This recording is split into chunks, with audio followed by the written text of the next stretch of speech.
Le 22 mai, les membres de l'association Guerre et Chevalerie sont venus rendre visite aux élèves de l'école de Dambar-Neuenhofen. Accompagnés de leur fidèle destrier Ouyaché, ils ont proposé diverses animations aux enfants sur le thème du Moyen-Âge.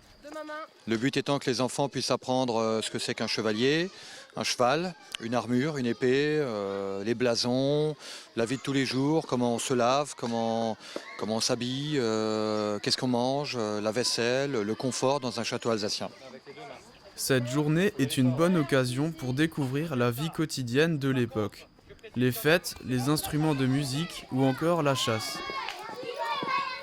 Les élèves ont également eu droit à une démonstration équestre en fin de matinée. Il fallait attraper un anneau avec une lance ou encore couper une pomme avec une épée et tout cela au galop. Une approche plus concrète de cette période de l'histoire. Un enfant, si on lui parle par exemple d'allumer le feu avec un briquet au Moyen-Âge, s'il voit un briquet dans un musée, il voit un morceau de métal rouillé, vieux de 1200 ans, il ne va pas comprendre comment ça fonctionne. Nous, on lui montre le même briquet entièrement reconstitué, d'après la pièce du musée, mais on le met en action. Donc le fait de voir l'objet vivre sous leurs yeux, le fait de voir le passé prendre vie, tout de suite c'est beaucoup plus parlant et ils comprennent mieux et retiennent mieux. Il n'y a pas de doute, cette journée restera mémorable pour les petits et les grands. Reinhardt et sa troupe continueront de sillonner les écoles et manifestations médiévales tout au long de l'été. Le kiosque de vente directe à l'entrée de la zone d'activité du Sandholz accueille les producteurs locaux, à commencer par la ferme Hartmann qui vendait des asperges durant le mois de mai. En ce moment, on trouve les fraises d'Engwiller de Michel Ril, mais aussi du jus, des confitures, des framboises. Et j'ai des producteurs locaux à Reichshofen, avec le miel. Carole vend ici depuis une vingtaine d'années et depuis 4 ans dans ce kiosque. C'est plus pratique pour elle. Avant, on était là, dans cette partie-là du parking, avec un gros trafic, de grands parasols de marché. Et elle restera tous les jours tant qu'il y a des fraises, bientôt rejointe par la SARL au Pays des Fraises d'Uttendorf et d'autres producteurs. Au Winstein, la manifestation Artistes et touristes se rencontrent, fêtée dimanche 3 juin, ses 30 ans. Un événement qui permet aux artistes et aux touristes de se retrouver dans un cadre magnifique. Ce rendez-vous incontournable a été mis en place grâce à l'association Animation Winstein et de solides liens d'amitié avec certains artistes. Le 30e anniversaire donne lieu à des activités jamais réalisées auparavant.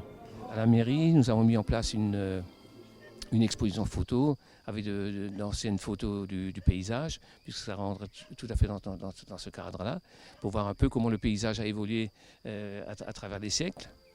Et d'un autre côté, j'ai fait un petit montage avec les photos pour montrer un peu aux gens comment la manifestation a été réalisée, elle s'est mise sur pied, et comment elle a évolué à travers les 30 années, quoi. En plus des activités citées, une œuvre collective est exposée et 2 artistes sont venus spécialement pour aider les enfants à réaliser des land art, c'est-à-dire des collages de fleurs. Les fidèles, eux, sont présents depuis la première édition, mais de plus en plus de débutants se lancent. Et pour ceux qui se demandent s'il y aura une 31e édition, la réponse est plutôt favorable. Comme je dis souvent, l'association c'est comme un train, hein. Il y a une locomotive, il y a des wagons. On a besoin de la locomotive. Si la locomotive s'arrête, le train s'arrête. Mais la locomotive sans wagon ne sert à rien. Donc c'est un ensemble. Du moment qu'il y a des artistes et touristes, il n'y a pas de raison que ça ne continue pas. Un peu plus loin, à l'espace Cuirassier, a lieu le Salon du Savoir-Faire. Pour la 2e édition, l'association des commerçants, artisans et industriels de Reichshofen et Névillers met en valeur le travail des entreprises de la commune. On y retrouve différents secteurs d'activité. C'est un panel de un petit peu de tout ce qu'on peut trouver sur Reichshofen comme artisans, commerçants. C'est pour dire qu'à Reichshofen, on a beaucoup d'artisans qui sont parfois pas connus et ce salon permet de promouvoir leur activité.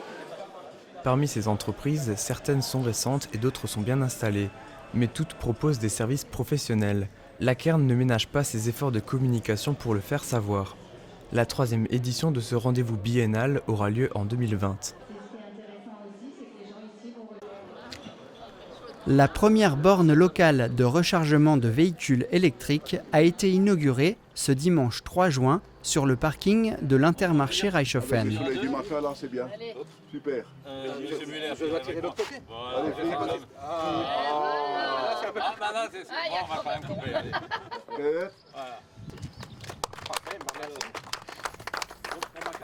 La borne permet de brancher 2 véhicules simultanément.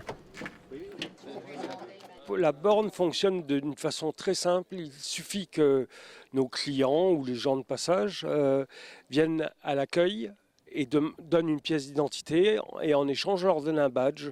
Et durant le temps nécessaire de leurs courses, de leur balade locale, etc., ils auront le véhicule de charger gratuitement. On aura 30 ans l'année prochaine et je crois qu'il est bon de suivre continuellement l'actualité et surtout la modernité.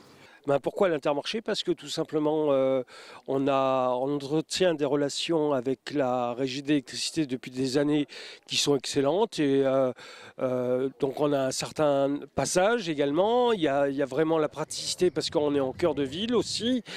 Donc je crois que l'intérêt à la fois pour Intermarché était d'avoir un nouveau produit moderne sur la commune et à la fois pour la régie, avoir une vraie visibilité. Cette borne de recharge rapide a une puissance de 22 kVA, kVA, ce qui veut dire que les voitures se rechargent relativement rapidement. La régie a réalisé cette installation en partenariat avec les autres ELD, les entreprises locales de distribution d'Alsace et Lorraine. Puisqu'en fait l'objectif c'est de créer un réseau de bornes, une infrastructure de recharge de véhicules électriques qui permet sur donc un axe Luxembourg-Suisse, au travers des villes qui possèdent une régie ou une entreprise locale de distribution d'une manière générale, de recharger des véhicules électriques. Celle-ci, c'est la première borne, on va dire, des Vosges du Nord, côté alsacien. Il y en a déjà une qui a été inaugurée tout récemment aussi à Beach. Et puis on a bon espoir évidemment qu'il y en aura d'autres à Creutzwald. Évidemment il y en a déjà aussi à Metz. En 2017, il s'est vendu presque 25 000 véhicules électriques en France, contre seulement 180 en 2010. La demande augmente, les points de recharge doivent se multiplier. Alors, concernant Cahors, au jour d'aujourd'hui, on a déployé plus de 2500 bornes. Ça correspond à peu près à 5000 points de charge. On a travaillé avec des partenaires, on a équipé les aires d'autoroute. Nous n'en sommes pas encore à 2500, mais cette première en appelle d'autres. Et la régie espère installer très rapidement des bornes supplémentaires sur le territoire.